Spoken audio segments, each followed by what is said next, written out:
कुरुंदवाड येथील साने गुरुजी विद्यालयाचं वार्षिक पारितोषिक वितरण समारंभ उत्साहात संपन्न झाला। या समारंभासाठी विद्यालयाचे माजी विद्यार्थी डॉक्टर श्री अमोल खुरपे व त्यांच्या सुविद्य पत्नी डॉक्टर सौ मयुरी खुरपे तसेच विद्यालयाचे माजी विद्यार्थी प्रसिद्ध व्यापारी संयम शहा हे प्रमुख पाहुणे म्हणून उपस्थित होते। समारंभाच्या अध्यक्षपदी साने गुरुजी संस्थेचे अध्यक्ष रावसाहेब उर्फ दाहा पाटील हे होते। यावेळी कुरुंदवाड नगर परिषदेच्या लोकनियुक्त नगराध्यक्षा सौ मनीषा उदय डांगे तसेच सर्व नगरसेवक नगरसेविका यांचा सत्कार केला। या समारंभामध्ये पारितोषिक प्राप्त विद्यार्थ्यांना सर्व पाहुण्यांच्या हस्ते पारितोषिक देण्यात आलं। यावेळी प्रमुख पाहुणे डॉक्टर अमोल खुरपे यांनी आपल्या मनोगतामध्ये साने गुरुजी विद्यालयाचं ऋण व्यक्त केलं।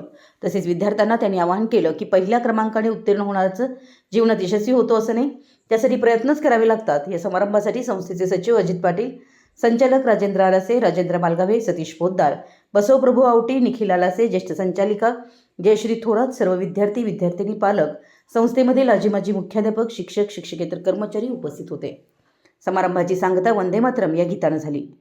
मराठी एस न्यूजसाठी कुरुंदवाडहून संदीप अडसूळ।